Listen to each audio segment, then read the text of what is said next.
Welcome to Total Retail Talks, your podcast channel for retail knowledge.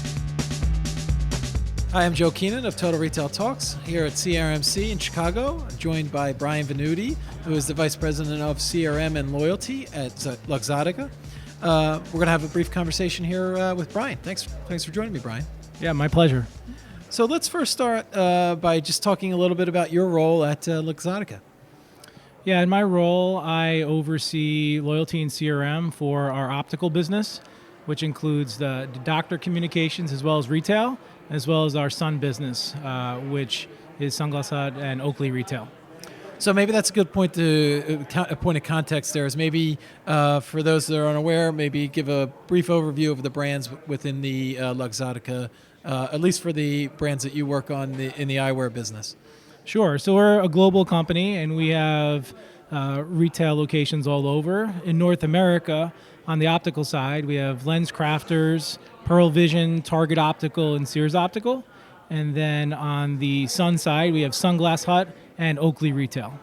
So with that many brands, there's obviously some potential challenges in terms of managing customer data across all those brands. Can you talk about those potential challenges may be, and then steps you're taking to kind of address those? Sure. So as I mentioned earlier, we are a global company. And so when you think about all those brands as well as the relationships with Milan, it's a lot of data, and we try to streamline and reduce redundancies and improve processes. And so I would say our approach is really to have a centralized leadership and strategy, both in Italy as well as in North America, and then work very closely together to make sure that we are executing against the priorities of the company. For each brand, is you collecting the same data, customer data, across pretty much each brand? Yeah, we are primarily collecting the same amount of data in the same process for each brand. I would say what we do with the data and how we communicate it varies based on that retail brand. But all in all, my team really does try to leverage best practices and standardized process across brands. Is there a singular data warehouse that everything is kind of housed in? Is each brand kind of siloed and data is kept separate from brand to brand? I would say there are exceptions, but our approach very much is to centralize as much as we can, including the data management. So let's talk a little bit about the loyalty programs themselves, how they're structured at Luxottica. Does each brand have its own program? Or is there a centralized program across all of the different brands that you work on? And then second part of that is, why has that structure been put in place?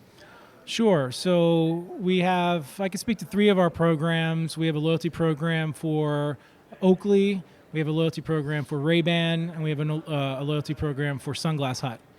And they are managed and structured in a similar way. We have a global loyalty team in Milan that gives us overarching direction around how we're going to structure and manage our loyalty programs. But then we also have the local flexibility as needed to be relevant and have events and communications in the local market. And so for us, those programs must represent the brands and the assets those brands bring forward. And so you can imagine, comparing an Oakley and a Ray-Ban and Sunglass Hut, they're doing different things at different times. Yeah. But in regards to how we try to keep our customers engaged, we're really looking to not reinvent the wheel.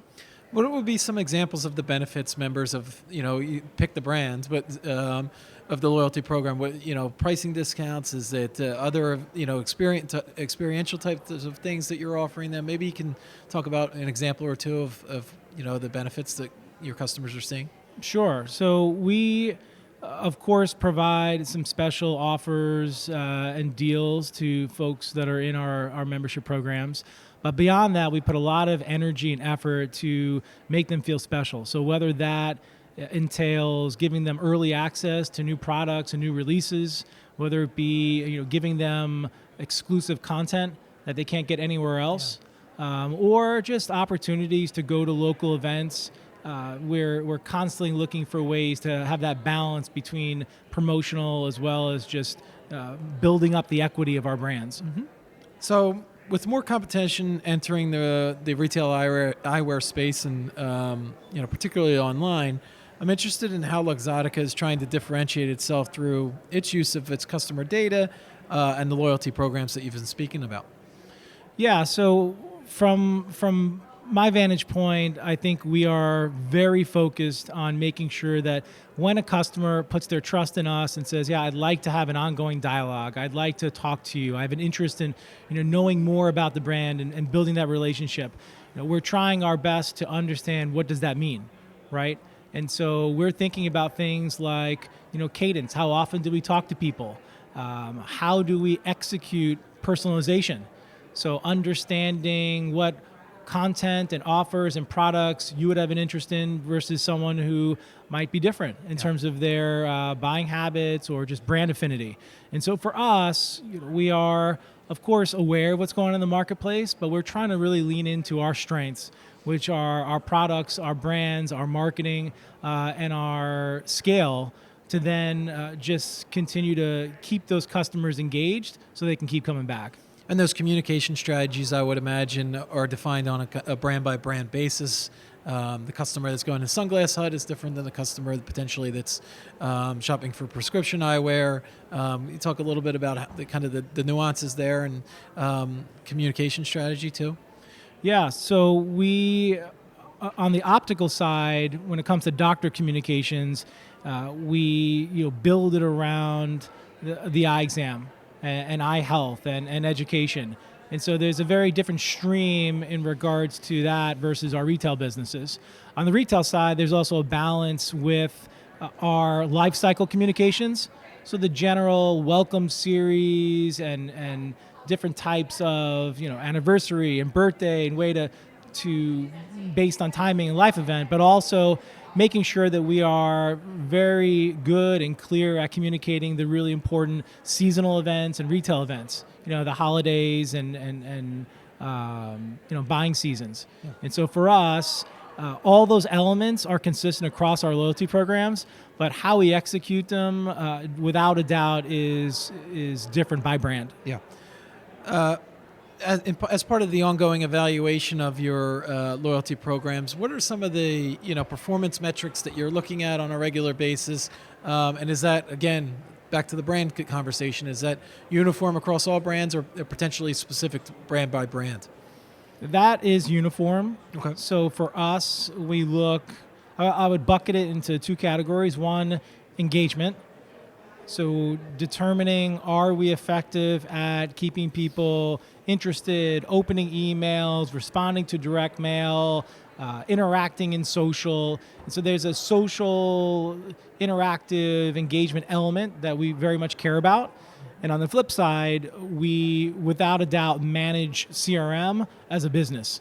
And so we think about how effective are we at making sure that loyalty is happening and customers are coming back and they are shopping at our retail stores. Yeah. Great. And then, well, actually, one final one. In terms of, we're here at CRMC, there's a technology solutions out in the marketplace. I'm interested in how you kind of foresee the use of technology, and this can be specific to Luxottica or maybe even industry-wide in terms of CRM efforts going forward and kind of the impact that technology has and kind of where you see it headed. I think it's a good question, and it's a very personal question for each company. And so you have to balance the whole internal versus external, build versus buy, and weigh those trade-offs and weigh those priorities. For us, we are looking always for ways to complement what we have built. But I'm thankful that we work for an organization that also has tremendous resources and assets internally to help drive that roadmap. And so I think the role of innovators and startups and just great vendor partners will never disappear. Yeah. I think it's just more a matter of really knowing your business and where you can plug them in to add value. And I guess that comes down to a couple different things: talent on hand, cost, obviously, the specialty that you have in-house. Yeah, I agree. And I would also add timing. Yeah. Right. Based on where you are in your evolution, whether it be in CRM or a formal loyalty program or just the business at large, really also has an effect on who you work with and what you try and what you test at different times. Great. Well, I want to take this opportunity to thank Brian Venuti of Luxottica for joining me today at CRM. Thanks, Brian. You got it. Appreciate it. Please check out our podcast channel page, mytotalretail.com/podcasts for show notes. Total Retail Talks is available on Apple Podcasts, Google Play, Spotify, Stitcher, and TuneIn. But make sure to subscribe on our podcast channel page as well. Also, please take the time to rate and review this podcast. Thanks, and I look forward to you joining us on the next episode of Total Retail Talks.